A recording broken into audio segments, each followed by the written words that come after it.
I kind of threw you guys because the guest musician isn't here.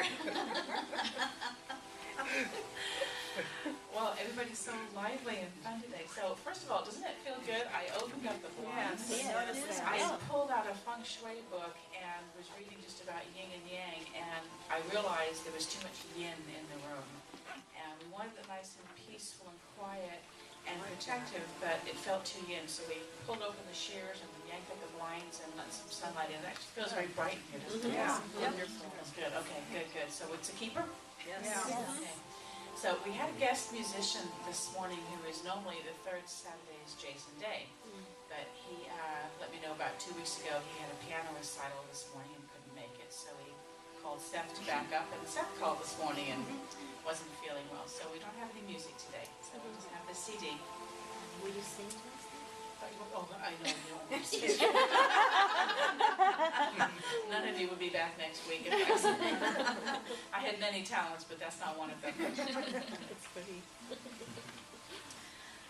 I can do guided meditations, but yeah, my octaves are just really limited.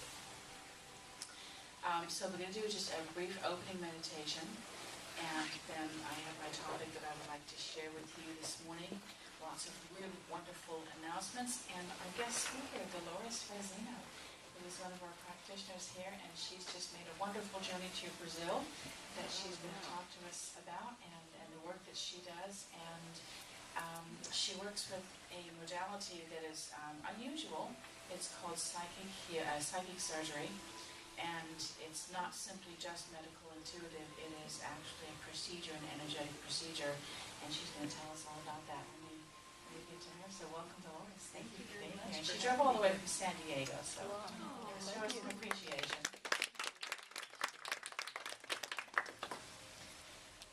Okay, so let's just drop in. Hearing the music,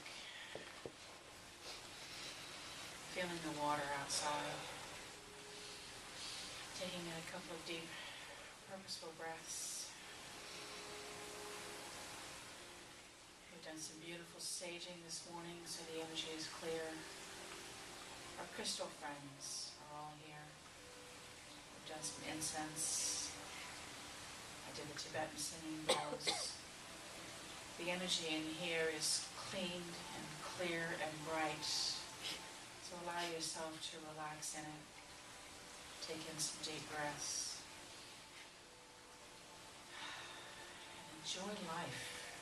Enjoy the air in your lungs.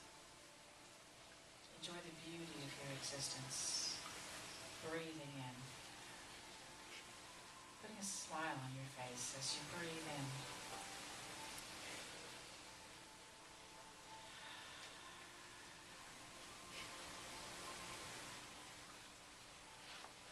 Feeling your body completely enlightened with the colors of all of your chakras. Your etheric bodies, spiritual bodies, mental bodies, emotional bodies. Feel all of the layers of your existence brighten and shine. And expand 50 feet out beyond your physical body. This is your strength. This is who you are. This is your natural state of being. Bright, clear, joyful, colorful, and expanding 50 feet out beyond the center of your heart.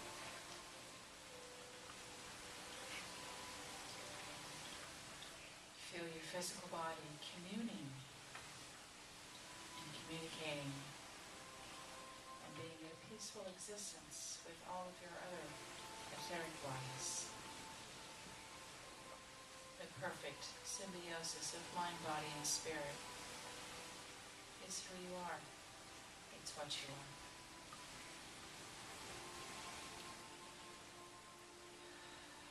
Relaxing your shoulders, feeling your spine straightening, your neck elongating. Feel every part of your body relaxing and grounding. See a beautiful shower of light 20 feet above your head. And feel this shower of light cascading gently over you and coming through your crown chakra. It's gold and it's silver and it's white and it's bright and it's warm and it speaks of unconditional love and light.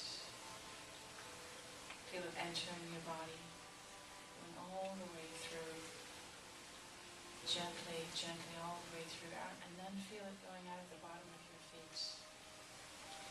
And as it leaves your physical body, constant channeling through your body, coming in at the top and going out at the bottom, a continuous flow. See and feel that energy going all the way deep into Mother Earth. See it, feel it, sense it connecting to the center of the core. That beautiful crystal of life at the center of Gaia, that which creates life in our world. Feel yourself connecting to it, and when you connect to it, you are grounded. You are co-creating, you are coexisting in the energy of Gaia. As you do this, you bridge the earth and the ethers. You create the connection between the two.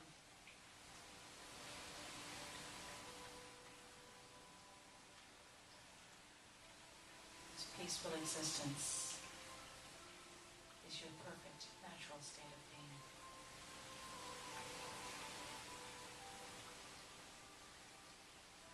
Remember how this feels. Pull this memory in.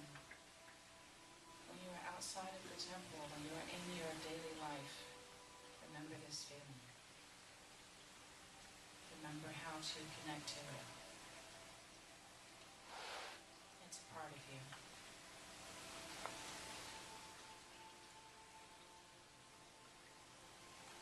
And feel yourself relaxing, coming back to the room, gently opening your eyes.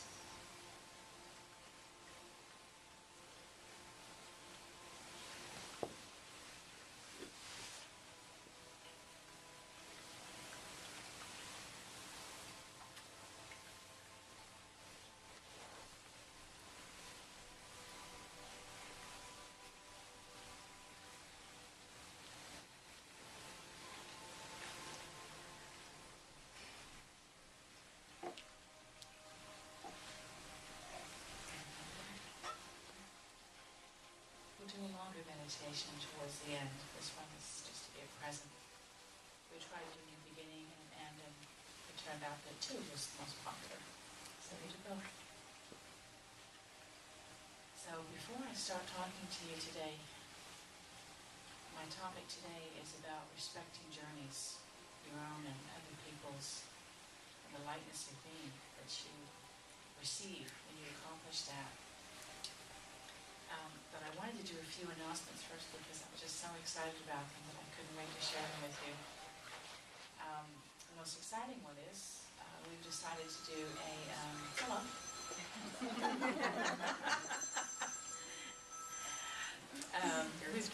Yes, no. Everybody else's cell phones off? I always leave mine on, but my purse in my office, otherwise I have to get to turn the sound back on, and I go days without getting calls. We're going to do a Bringing In 2012 New Year's Eve party. Yeah, really excited. We're going to do a live band, and we'll have food, and non-alcoholic sparkling apple cider for a champagne toast at midnight. So I'm looking for a live band. If anybody has any ideas, I've already asked Seth, but they're previously engaged. So we'll be looking for a really fun live band to come and do some music for us. We'll open up the whole temple and the courtyard, and we'll push the chairs out, and we'll be dancing and eating and just being together until midnight, and we'll bring in 2012 together. It's going to be a really special night. It's Saturday, December 31st. There will not be a Sunday service the next day. Because most of you are going to be here, as will I be, and no one's going to get it. So we will not have a Sunday service that day. We'll do something special and fun the night before. What about that band that was here last week? Yeah, they might be nice. Right. Yeah, they'd be fun. Right, Yeah. that sounds good. I forgot their name, but I can ask Eros. Yeah, but we'll find a wonderful band. We'll set the intention, to find somebody who will do a lot of fun spiritual and dancing songs for us, and put on your best cocktail attire or your ceremonial dress, and we're just going to come and have a really great time. I'm excited. It's going to be fun.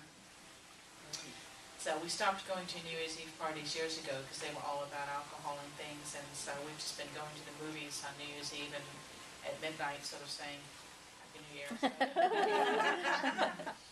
It'll be fun to have a party.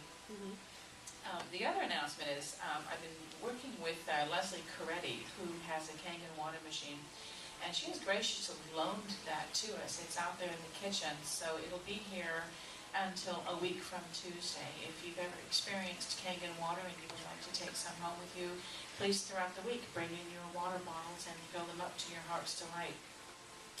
I've been doing some research on it, and I am going to be doing a fundraiser to have a Kangen water machine here at the center. And as my gift, or as the temple's gift and appreciation to you, you can come in anytime. Once we get it, you can come in anytime to fill up your water bottles and have that experience. I've been using it just for 24 hours, and I can already feel a difference in what's going on with my system. And yes. What's the pH set at right now? That is at 9 right now, but you can change it if you need to. But yeah, at pH 9, I've already noticed a difference. So a lady last week came in and she said, do you take books? And so she donated about 20-30 books to us. And so Spirit said, have a friends of the library of the temple. So here's what we're going to do is I want you to go through all of your books at home. If you've read it or you're not going to read it because you happened to buy it when you saw somebody speaking and you were inspired, and now it's been sitting on your nightstand for 3 years. No, that doesn't happen. That happens. No, that doesn't happen to you. I think that's happened to at least one of us here and there.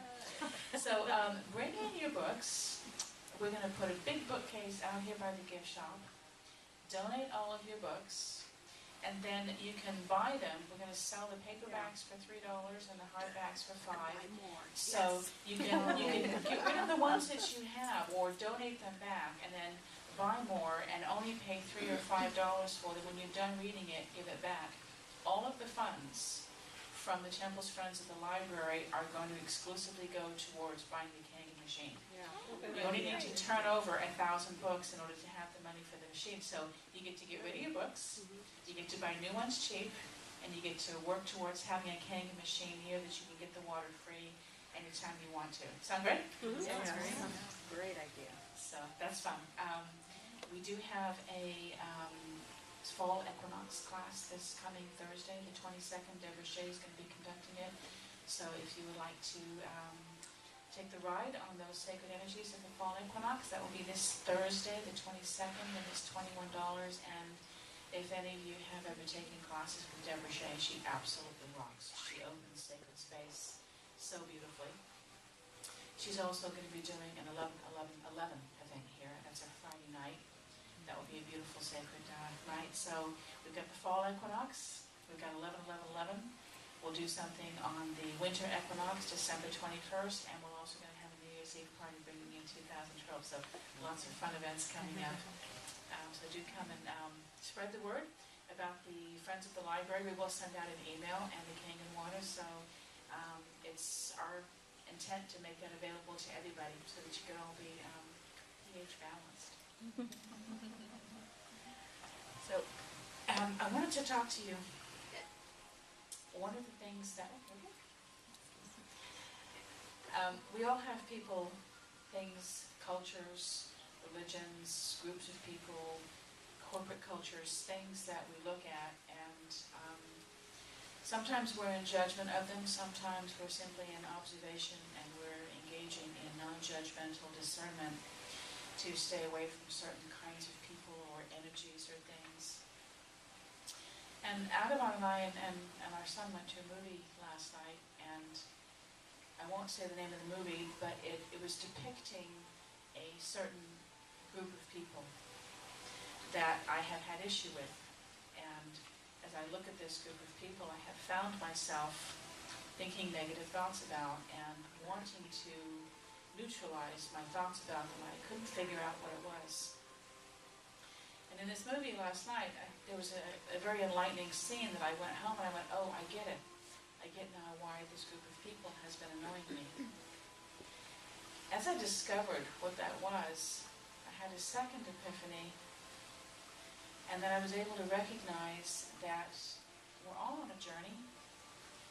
We're all here to discover certain aspects of ourselves, explore certain emotions, experience different kinds of ways to be.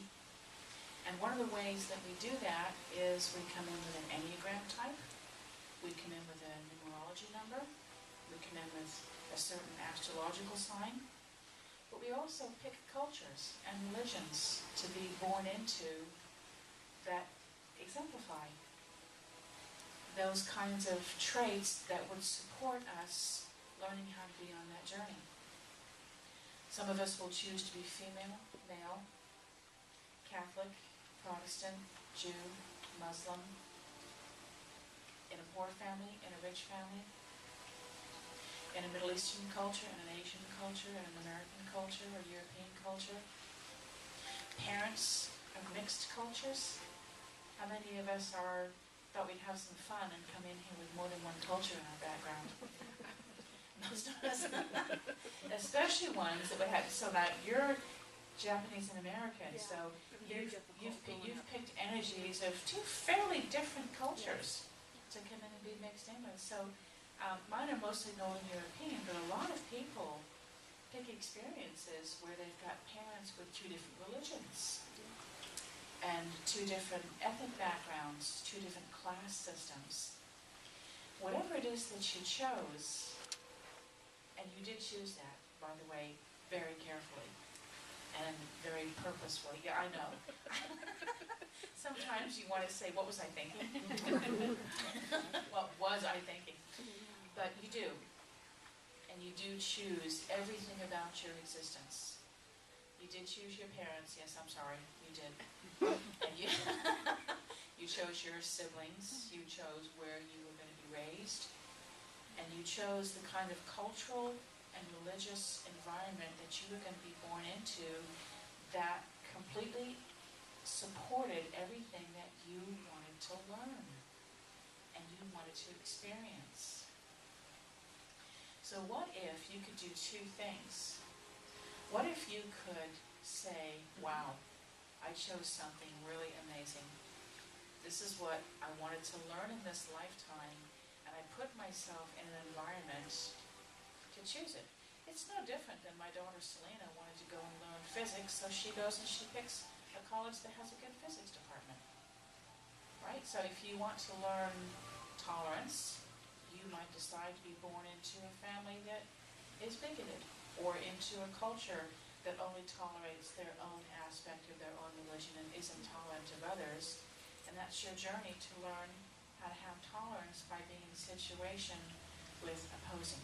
Sometimes you pick supportive aspects, but we also do have to pick non-supportive aspects because it is in contrast where we get the most reflection and growth.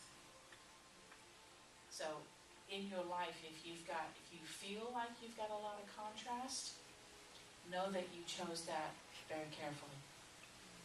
That it was a divine plan that you and your angels and your guides put together an intricate, well thought out, beautifully founded blueprint of what it was that was going to help you open your lotus flower of knowledge and discover what it is that you wanted.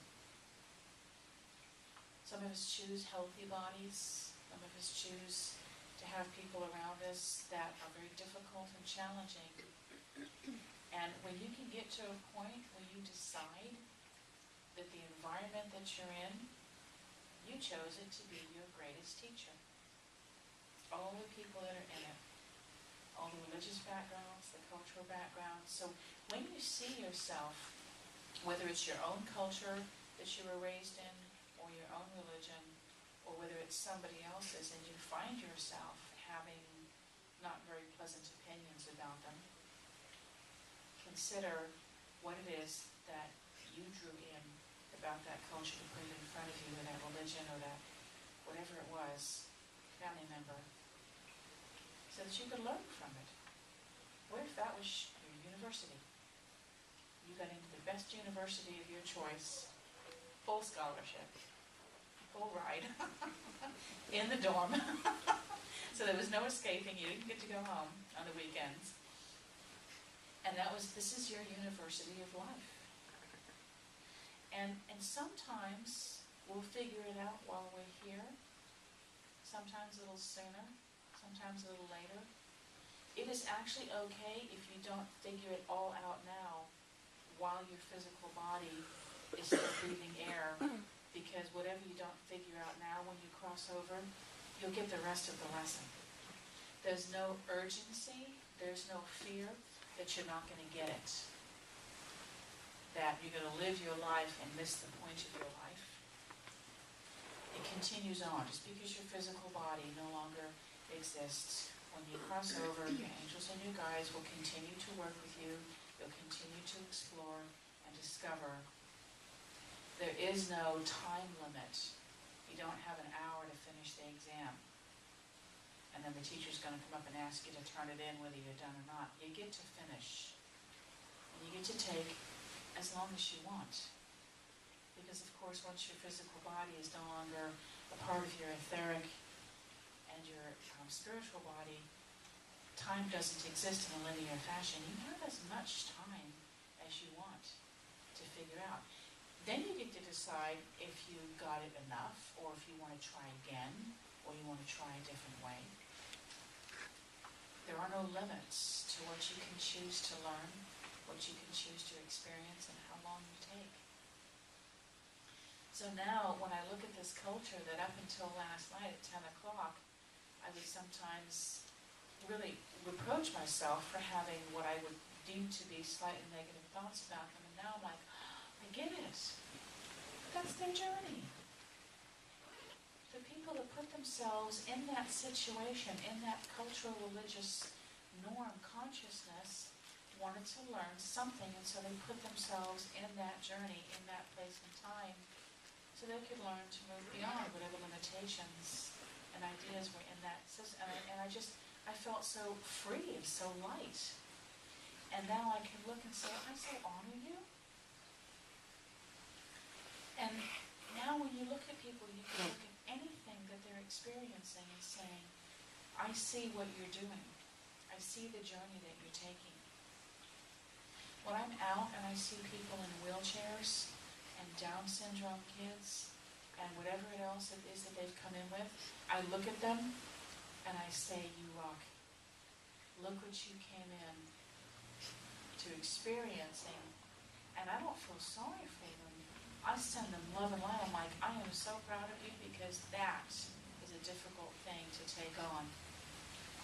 And look at you up there climbing the mountain, pulling the weight for a lot of people, deciding to carry that kind of load for your betterment and all of those around you.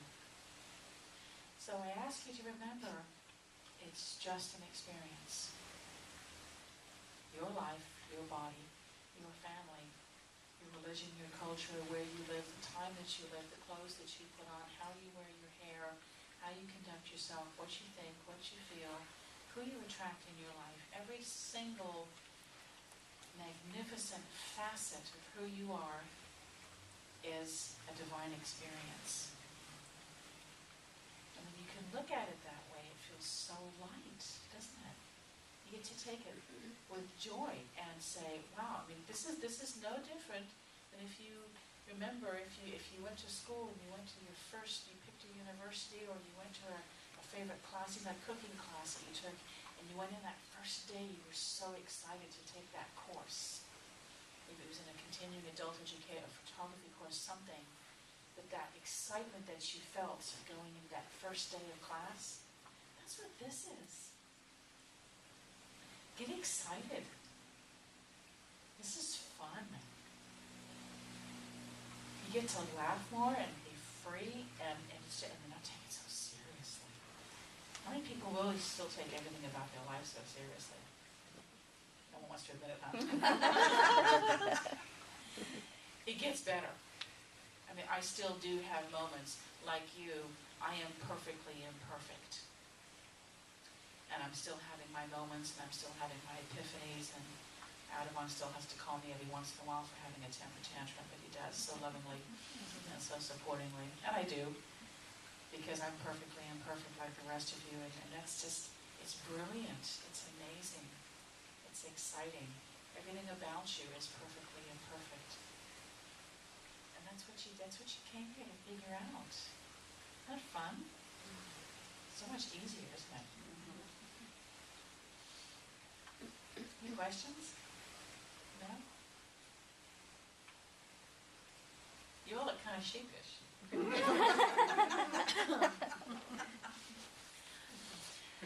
Hi, Dolores. Thank you. Welcome. Welcome. I'm so glad you're here. Thank you very much for having me. Dolores has been practicing here for quite some time and is a regular at our holistic healing fair. Some of you have seen her here. You normally have a little spot over there in the back, and she puts a crystal grid together like no one I've seen. You should see the crystal grids on her table, and really very intuitively guided. So I'm going to hand the mic over to you, and tell us a little bit about your journey and what you do. Well, thank you very much for having me here on this beautiful Sunday morning. And thank you all for being here too. A lot of times it's hard to get up in the morning, especially on Sunday, but I think it's wonderful you're all here, and the energy in this place is phenomenal. So nice job. Well, just a little bit about myself. I'm Dr. Dolores Fazzino. I'm a nurse practitioner. So I am Western medicine trained, but I also have been dabbling my entire career in the untraditional modalities of healing too. So I have close to 32 years worth of experience of dabbling both in Western medicine and non-traditional modalities. How I've gotten to this point in my career right now, in my doctoral studies, I was very interested in preparing patients for surgical procedures with non-traditional modalities of getting them ready for their surgery. Because sometimes, in order to completely heal, surgery is necessary.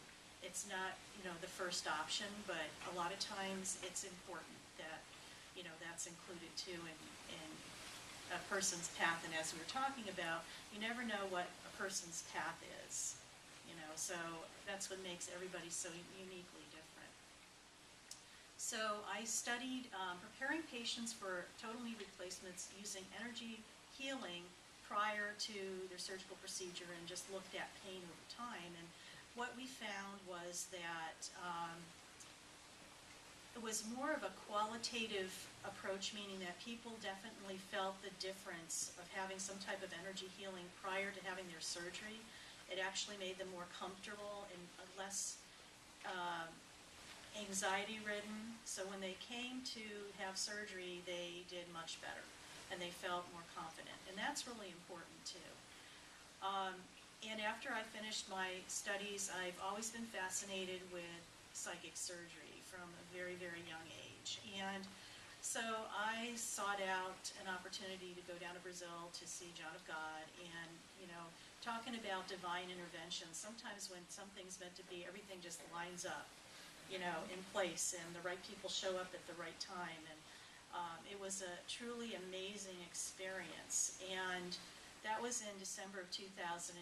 And this year for me, and I'm sure with everybody else too, this has been, ever since 2008, it's been a massive change for everybody on all dimensions and all levels. From the economy to like your utmost individualized personal growth opportunities. I know if I speak for myself on this, the last year and a half for me has been very, very intense. And so intense that my world definitely got shook upside down.